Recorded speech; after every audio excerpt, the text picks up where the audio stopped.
at 1:30. Just it was impossible to continue. Even the workers were, sweating. I don't think it makes me sick anyway. Carla montre à Vincent sa dernière découverte. Le Français est curieux de voir si elle confirmera son hypothèse. Yeah, we found one in Lhasa.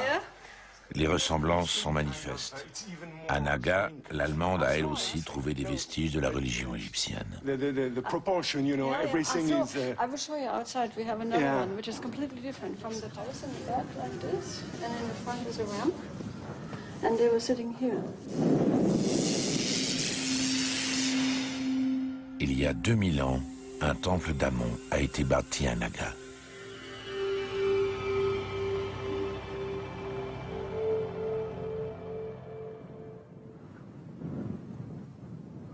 Les vestiges sont dans un bon état de conservation.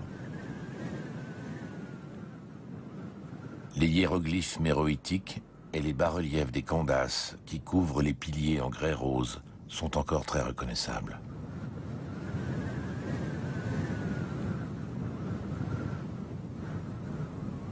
Les prêtresses africaines vénéraient le dieu Amon dans ces salles interdites au peuple.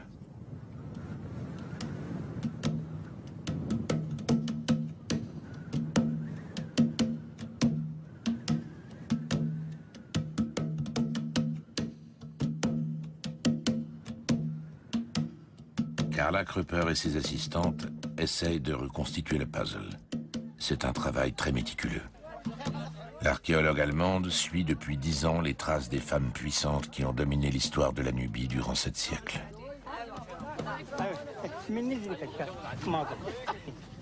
Un bas-relief de l'un des somptueux temples de Naga nous laisse deviner l'immense pouvoir de ces reines qui maniaient même l'épée.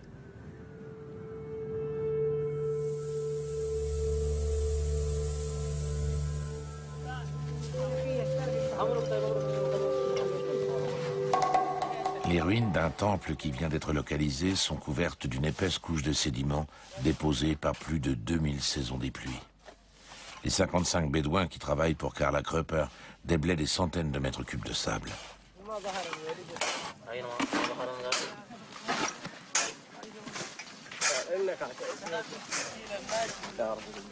Le rythme est lent sous le soleil de plomb. Le site des fouilles de Naga ne sera pas entièrement mis au jour avant 2008. L'égyptologue Carla Krupper, qui a grandi aux États-Unis, travaille depuis 25 ans au Soudan. Elle s'empare d'une truelle dès qu'une pierre couverte de fragments de bas-relief émerge d'entre les ruines.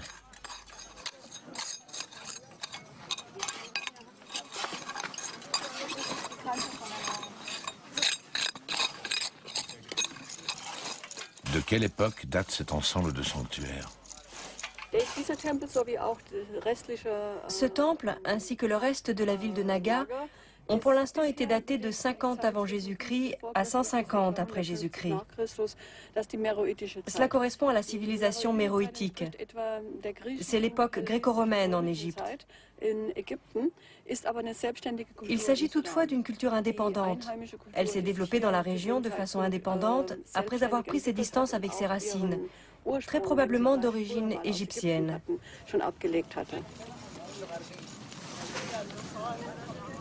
Alors que les empereurs romains régnaient sur une Égypte déclinante, des architectes noirs bâtissaient des temples et des nécropoles sur les rives du Nil.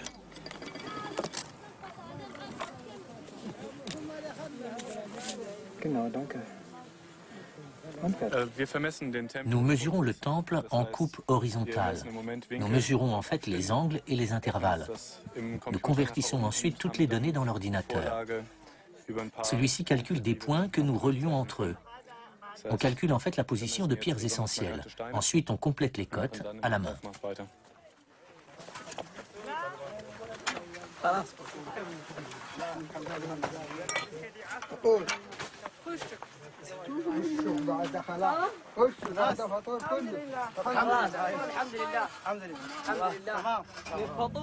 Au pied du grand temple, les deux archéologues discutent de l'apparence du dieu Amon. Il ressemble peu à son homologue égyptien. Le dieu Amon des Nubiens de Méroé a l'aspect d'un bélier. Devant l'entrée du temple, des béliers en pierre veillent à la quiétude du sanctuaire. L'association d'Amon avec une tête de bélier, une forme primitive de la divinité, atteste de l'ancienneté de son culte en ces lieux. Les béliers tels que nous les voyons ici sont de toute façon un motif africain, typique de la région. Il est même tout à fait possible que le bélier nubien ait influencé les Égyptiens et que ces derniers l'aient simplement repris à une certaine époque, surtout pour représenter le dieu Amon. L'aspect de ces béliers est particulier. Ils se démarquent fortement des béliers égyptiens. Ceux-ci sont replets, pour ne pas dire rondouillards, et ils sont couverts d'une toison bouclée.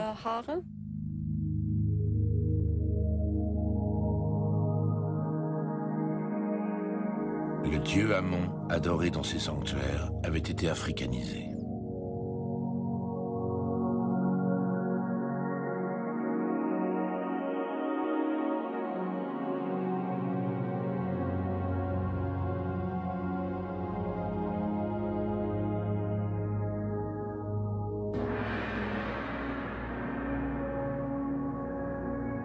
À Méroé, quantité de divinités d'origine égyptienne ont été reprises et africanisées.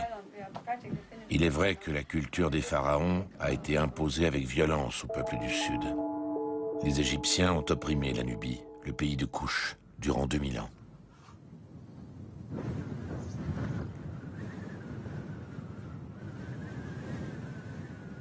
Pour le pharaon Thoutmôsis III, 15 siècles avant l'épanouissement des Candace, le pays de Couche était une source de matières premières, l'arrière-cour de son puissant empire.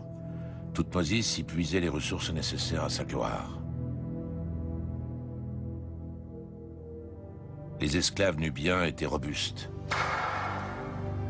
Les pharaons les faisaient capturer par centaines de milliers.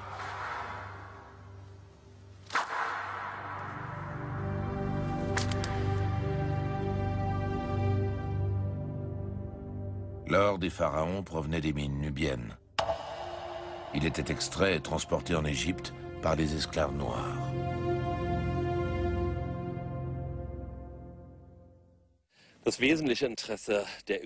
Les Égyptiens s'intéressaient à la Nubie pour ses ressources naturelles comme l'or et pour sa population noire qu'ils utilisaient comme main-d'œuvre servile. La Nubie était aussi une zone de transit pour les produits de luxe ramenés d'Afrique noire à destination de l'Égypte.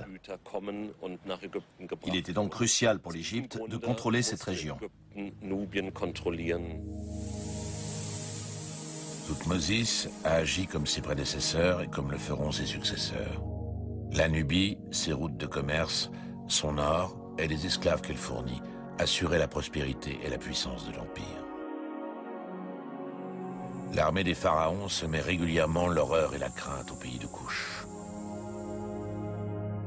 Le pharaon Sésostris remarque avec mépris: Attaquer est courageux. Battre en retraite est une honte. Quand on s'élance vers les Nubiens, ils prennent la fuite.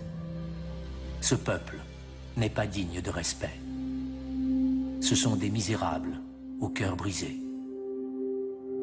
La majesté que je suis l'a vue de ses propres yeux. Ce ne sont pas des mensonges. Sur ce bas-relief, Ramsès II s'apprête à tuer un noir.